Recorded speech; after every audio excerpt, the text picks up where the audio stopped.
Morning, Bouncy Bags. It's story time. Ginger the Giraffe by T. Albert. Once upon a time, there was a giraffe named Ginger. Ginger lived in Kenya, a country in Africa. Like all giraffes, Ginger had a long neck and long legs. Because she was so tall, she was able to eat all the food from the very tops of the trees in the savannah. The other animals, like zebras and antelopes, could not reach where Ginger could, but Ginger always found food.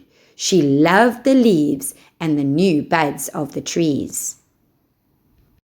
One day, Ginger was busy eating her favorite leaves along with some of the other giraffes. It was a bright sunny day and there was not a cloud in the sky.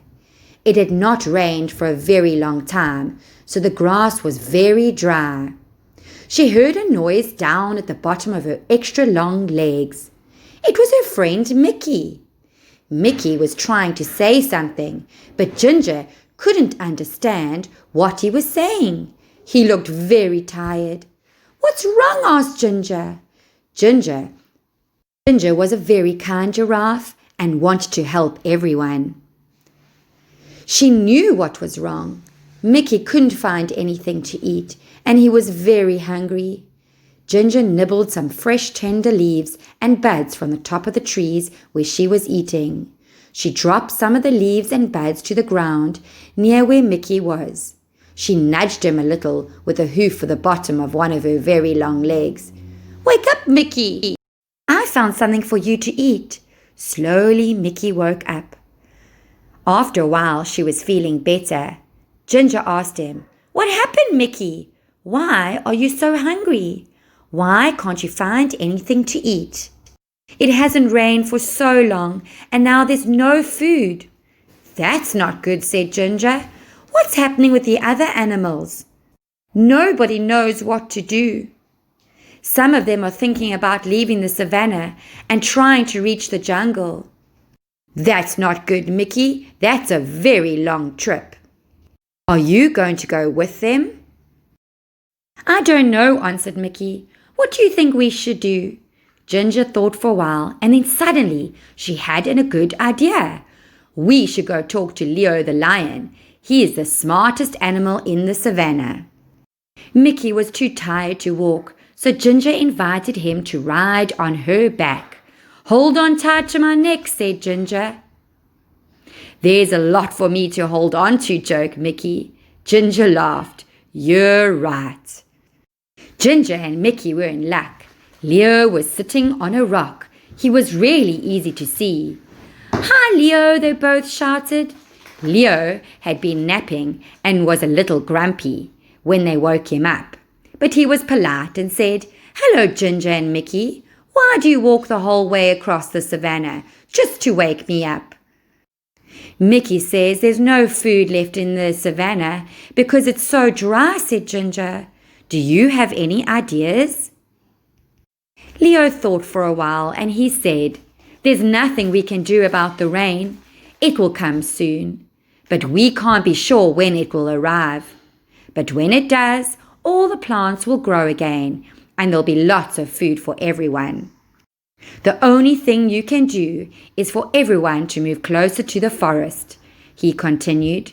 "There will be more things to eat there, but I don't know how long the trip will be, and it'll not be easy." "Thank you, Leo," said Ginger. "It's probably best if they all try to get closer to the jungle." They said goodbye and walked away across the savannah. Now they needed to gather all the animals together to start the long journey. Ginger didn't need to go along because she had plenty of food in her high trees, but she was a good friend and wanted to help as much as she could. They walked towards her favorite trees, and guess what she and Mickey saw? All the animals had already gathered and were waiting for Ginger and Mickey. "Why are you all here?" asked Ginger. "Eddie the eagle told us that you were taking us to the edge of the jungle," said one of the zebras. "How did he know?" asked Mickey. "He heard you talking with Leo. said one of the antelopes. So you've all decided to walk together to the jungle? Asked Ginger. Yes, they all answered. If you'll help us get there, added one of the elephants. Of course I'll help, said Ginger. So they all started on their big journey across the savannah to the jungle. The sun was so hot, and there was no food and no place to drink. And then they heard it. It was thunder. Thunder, they all shouted. Thunder was very scary to animals of the savannah. Can you guess why? Sometimes the lightning hits the dry grass and the whole savannah catches fire. Then everyone has to run. And that's exactly what happened. Fire, they shouted. They could smell it, and now they could see it. The fire was coming towards them. Ginger had to think fast.